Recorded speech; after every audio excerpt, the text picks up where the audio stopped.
Hey everybody, it's Jorg. Welcome back. Okay, you want to go to Portugal and you want to party. You're probably going to make your way to Albufeira, which is in the Algarve. It seems to be the party central for people that are wanting to just kind of let it all hang out. Mostly younger people.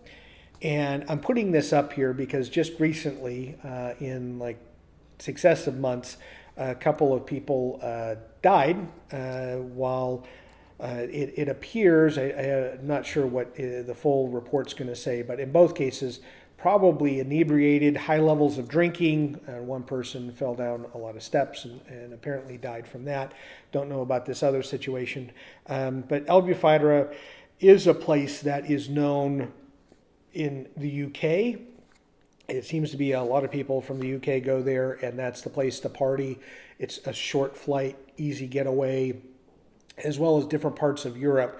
They want to go to the Algarve because of the great beaches, and Albufeira shows up as like one of the top party spots in Europe. And there's Americans and Canadians that go there and hear about it. They want to revel as well.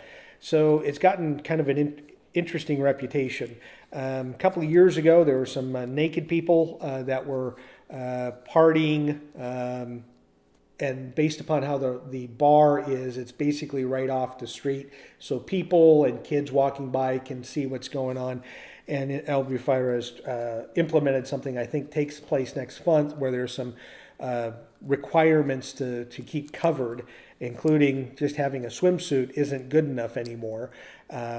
So it doesn't mean, go topless or anything. It means if you're a guy, you got to have a t-shirt. If you're a woman, having a bikini isn't good enough. You need to have a wraparound or a shawl or something. I don't know, a cover, a shawl. You wouldn't be wearing a cover, a shawl with that, but a cover of some sort. But it is something to note. In the U.S., if I were to call someplace the party capital, the first place that comes to mind for me is New Orleans. More so for adults than let's say younger people, but for me that's a place where it seems like there's a lot of when you go, you're there to party, and then you get on the plane the next day and it's somebody else's mess to clean up. Albufeira has been that for much of Europe. And now North America, because Portugal's become more popular, it's a place to go and party. And it's interesting if you're in the western side of the U.S., so we live in Arizona. If you're in California, San Diego is a border town. People go to Tijuana, Mexico, often to go party and then come back. It's getting more interesting because people are, I think, taking things a little bit too far. Obviously, with 2 deaths in a short period of time, it's more of my public service announcement that go have fun.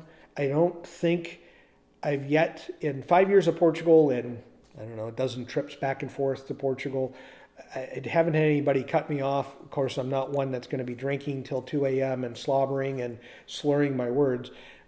But also in watching people that are partying what I think is too much or slurring words. I haven't seen people cut off. They keep getting fed alcohol, and they also don't know when to stop their consumption, to where bad things can happen. And especially in the Algarve, where you have incredible beaches and you have water, and I'm just going to go in the water and have fun, and then you have a wave take you out, or depending on if you're on the western part of the Algarve, very rocky and lots of cliffs, and people may want to go for a little walk in the middle of the night, and whoop, they're off the side of the cliff. Those are things that happen. Those are things that happen when people are sober, let alone having too many drinks. So I guess it's your Uncle Joric here just saying, try to keep your wits about you and have some drinks, but try not to go overboard, because I hate seeing these articles and things that come up where someone that's just starting their life, their adult life, and something happens like this. So be very cautious. I think often Portugal is seen by many as a playground of just we're going to do whatever the hell we want for the week we're there, or weekend, and then we're going to use it, abuse it, and leave it. And the hope is that you just make sure that you're not abusing yourself in that process. Try to be respectful of the country, but be respectful for yourself. Just, and hopefully you're around some mates or some friends that kind of pull you back from the edge when you're getting a little too crazy with too much drinking. So that's it on the video. I saw this. I thought I'd make a comment about it because it is something that when we lived there and people wanted to visit, often they wanted to go to the Algarve, not because of the beautiful beaches or the water was a little bit warmer in the summertime than, let's say, Lisbon or Porto. It was because they wanted to go party. And that's what, take us down there, leave us alone for a couple of days, come pick us up after, on Monday morning. So be cautious and be careful when you're down there, all right? There's an old, I'm going to date myself, but there's an old Hill Street Blues saying, old cop show from the 80s. And the guy, every episode, you say, be careful out there. That's how he kind of started the show. And say the same thing. When you're in Portugal, just be careful and cautious. There's a lot of beauty there. There's a lot of fun to be had. Try not to push it too far. As always, thank you so much for watching and enjoy your travels.